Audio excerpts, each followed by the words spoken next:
Assalamualaikum warahmatullahi wabarakatuh.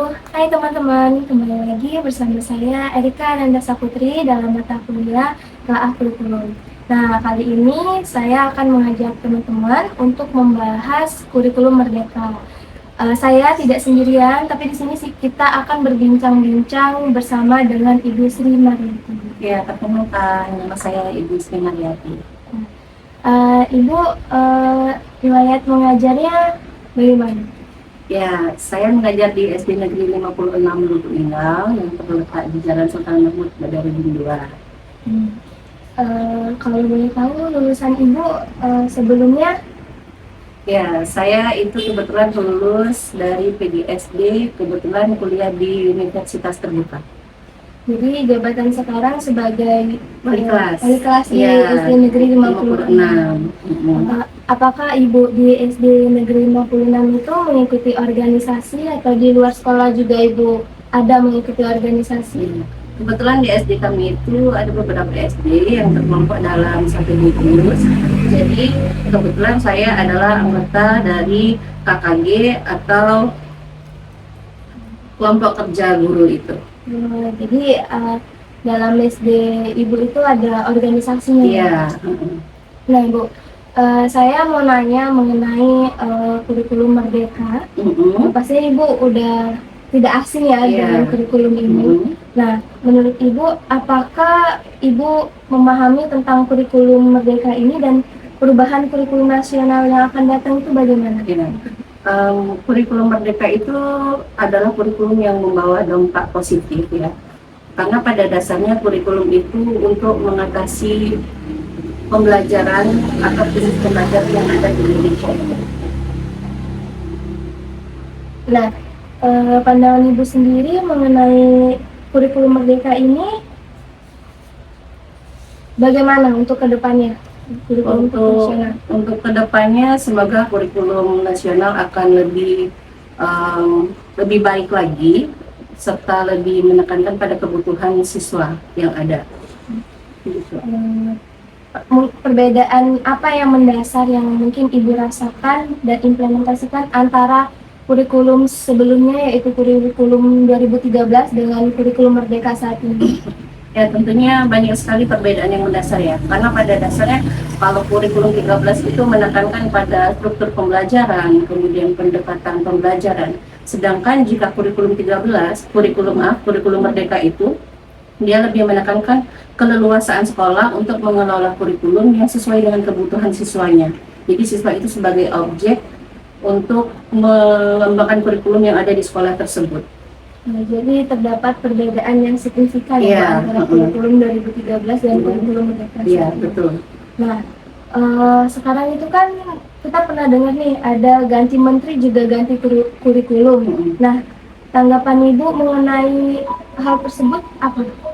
Ya, saya setuju saja jika ada program ganti menteri ganti kurikulum. Tetapi harus diimbangi dengan perancangan kurikulum itu harus matang sehingga dapat membawa dampak positif untuk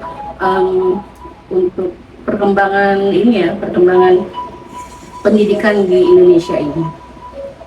Jadi Ibu setuju nggak dengan statement tadi yang ganti menteri ganti kurikulum? Ya, tentu setuju jika tadi dengan perancangan yang matang. Ya, seperti itu. Ini Ibu Sri, apakah sekolah di SD Negeri 56 itu sudah menerapkan kurikulum Merdeka ini secara ideal menurut Ibu? Ya, untuk kalau secara ideal mungkin hampir mendekati ya, karena kita juga masih dalam proses butuh pengembangan selanjutnya dan harus lebih ditingkatkan lagi untuk sistem pembelajarannya seperti itu. Tapi kalau untuk diterapkan memang sudah diterapkan dari kelas 1 sampai kelas 6 itu sudah kurikulum Merdeka semua. Sudah kurikulum Merdeka semua itu sejak kapan? Karena kita tahu di Lubuk Linggau ini ada beberapa sekolah yang belum menerapkan kurikulum tersebut. Ya, untuk SD kami sendiri waktu itu bertahap ya, dari kelas 1 dan kelas 4 dulu, kemudian karena dari kelas 1 dan kelas 4 untuk kenaikan kelas kan berjenjang, jadi sehingga dapat mengikuti. Untuk kemudian pada saat mereka naik kelas, kemudian kelas 2 sampai kelas 5, lalu kelas 1 sampai kelas 4 dan selanjutnya kurang lebih sudah 3 tahun ini. Oh, 3 tahun ini udah menerapkan kurikulum Merdeka Merdeka. tersebut. Nah, pada saat kurikulum Merdeka ini, tema apa yang paling sering dipilih dalam mengimplementasikan P5 dalam kurikulum Merdeka? Biasanya atau lebih menekankan di SD kami itu lebih ditekankan pada kearifan lokal, tema yang berkaitan dengan kearifan lokal dan Bhinneka Tunggal Ika. Itu yang sering diterapkan Iya, dalam kelas. Ya, dalam kelas dan di sekolah. Itu kira-kira kapan diberlakukan tema itu? Ini pada saat kita dalam melakukan kegiatan belajar mengajar atau terkadang kita melakukan khusus dalam 1 minggu itu ada kegiatan kelima khusus 1 hari itu untuk kegiatan kelima itu. Kan dari kurikulum 2013 ke kurikulum Merdeka ini tentunya ada pelatihan khusus untuk guru. Apakah Ibu pernah mengikuti pelatihan kurikulum Merdeka ini? Ya, seperti yang saya katakan tadi, di SD kami itu kan terbentuk dari beberapa sekolah yang biasa melakukan kegiatan KKI. Kami juga sering melakukan penyuluhan untuk implementasi kurikulum Merdeka tersebut. Selain itu, juga biasanya saya mengikuti kegiatan-kegiatan secara online ya, atau yang biasa webinar seperti itu. Iya. Nah, itu Ibu sudah berapa kali mengikuti pelatihan seperti itu, dalam tingkat apa dan insight apa yang Ibu dapatkan dalam mengikuti pelatihan tersebut? Alhamdulillah, karena saya sebagai anggota KKG hampir setiap bulan kita melakukan kegiatan dengan tema yang berbeda kan. Dan untuk hal-hal positif yang saya dapatkan tentunya banyak ya, tentang bagaimana kita bisa mengelola kelas untuk menyesuaikan pembelajaran itu disesuaikan dengan kebutuhan siswa, karena kan dia kan kurikulum Merdeka itu kan harus melihat siswanya ya. Kita tidak bisa melakukan kegiatan belajar mengajar secara monoton, harus meningkatkan kreativitas kita di dalam kelas sehingga siswa itu tidak merasa bosan dan merasa tertarik dengan pembelajaran yang kita ajarkan. Jadi dalam pelatihan ini tuh cukup rutin ya, sebulan sekali itu pasti ada pelatihan. Untuk pelatihan memang sebulan sekali, tetapi mungkin temanya yang berbeda, tema-tema yang berbeda yang bisa meningkatkan kreativitas guru tadi di dalam kelas dalam melakukan kegiatan belajar mengajar. Nah, menurut Ibu sendiri dalam pelatihan tersebut, apakah Ibu merasa ada kendala yang Ibu rasakan selama mengikuti pelatihan tersebut? Ya, tentu saja ada kendala ya, apalagi peralihan dari kurikulum 13 ke kurikulum Merdeka. Tentu saja kita harus menyesuaikan diri kita dengan perkembangan teknologi yang ada, kemudian kita harus menghadapi siswa dengan keterampilan, kemampuan dasar yang berbeda-berbeda. Jadi kita harus menyesuaikannya, itu butuh waktu yang butuh waktu yang cukup agak lama begitu. Baik, selama menerapkan kurikulum Merdeka dalam kelas ini, proyek apa aja yang pernah Ibu lakukan? Proyek yang pernah kita lakukan di sekolah kita itu seperti menjaga kelestarian lingkungan, misalkan dengan membuang sampah atau kita selalu menjaga kebersihan, kemudian melakukan atau tanaman obat, biasanya itu yang biasa kita lakukan di sekolah. Nah, terkait dengan profil pelajar Pancasila, profil yang manakah yang intens Ibu implementasikan dalam pembelajaran? Untuk profil yang intens yang biasa kita lakukan itu tadi seperti misalkan dengan kegiatan belajar mengajar yang memberikan kesempatan siswa untuk berpikir secara kritis dalam memecahkan suatu masalah, atau sehingga siswa itu merasa tertarik dan tertantang dengan pembelajaran yang kita ajarkan. Nah, harapan Ibu sendiri dalam melaksanakan kurikulum Merdeka ini apa? Tentu harapannya sangat besar sekali ya Mbak Rika ya. Pertama, semoga kurikulum Merdeka ini memberikan pembelajaran yang bermakna bagi siswa sehingga dia mempunyai kesiapan diri untuk menghadapi atau untuk menghadapi dan memasuki dunia kerja yang akan datang, sehingga siswa-siswa kita itu memiliki pengetahuan yang cukup luas atau sangat luas bahkan seperti itu. Jadi besar harapannya dalam kurikulum Merdeka ini untuk meningkatkan kemandirian siswa setelah Setelah mengikuti kegiatan pembelajaran dan setelah tamat sekolah tentunya.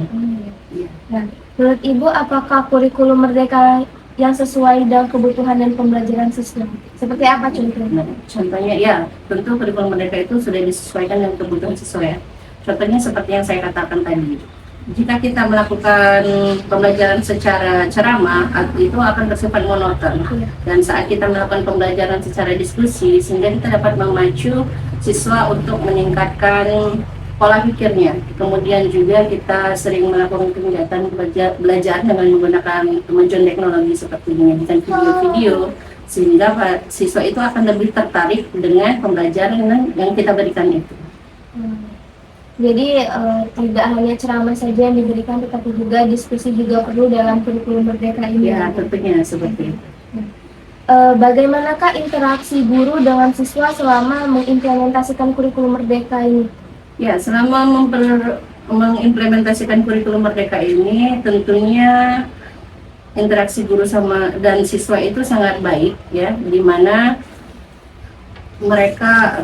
kita selaku guru memberikan kesempatan untuk siswa tadi, dan sebagai siswa juga mereka tidak merasa ditekan, sehingga mereka bisa menyalurkan aspirasi dan mereka juga bisa berkolaborasi atau bekerja sama dengan teman-teman yang ada di dalam kelas. Nah, bagaimana Ibu memasukkan unsur literasi seperti saintifik, HOTS, P5, keterampilan abad 21 di dalam modul yang Ibu buat? Untuk memasukkan unsur literasi itu sendiri, biasanya dalam kegiatan ini saya mencari beberapa materi atau itu yang berkaitan dengan pemecahan masalah, sehingga nanti pada saat untuk penyampaian kegiatan dalam belajar mengajar antara guru dan siswa itu bisa saling bertukar pikiran atau saling saling bisa berinteraksi dalam menyelesaikan masalah yang ada yang sedang berkembang pada saat ini. Baik Ibu Sri, tadi kita telah berbincang banyak nih mengenai kurikulum Merdeka. Nah, untuk Ibu, apakah ada insight yang dapat diberikan kepada saya sebagai mahasiswa atau tentunya nanti sebagai calon guru SD? Ya, adapun insight yang mungkin yang bisa saya berikan kepada Mbak Ika dan teman-teman lainnya ya, sebagai seorang guru itu kita harus menjadi guru yang sangat percaya diri sehingga kita dapat mengelola kelas dengan baik. Kemudian juga jangan sampai tidak mengikuti perkembangan zaman ya. Semoga Mbak Ika nantinya menjadi guru itu bisa menjadi guru yang sangat kreatif sehingga dapat meningkatkan ketertarikan siswa terhadap Mbak Ika sebagai seorang guru. Seperti itu. Baik. Terima kasih ya Ibu Sri atas informasinya yang sudah diberikan. Informasi yang Ibu Sri berikan tadi dapat bermanfaat tentunya bagi saya dan teman-teman sekalian juga, dan mungkin nantinya akan saya kembangkan ketika saya menjadi guru SD. Teman-teman, di sini mungkin ini saja yang dapat saya sampaikan kepada teman-teman dan Ibu Sri mengenai kurikulum Merdeka. Dan sampai jumpa di materi telaah kurikulum selanjutnya. Kami akhiri. Wassalamualaikum warahmatullahi wabarakatuh.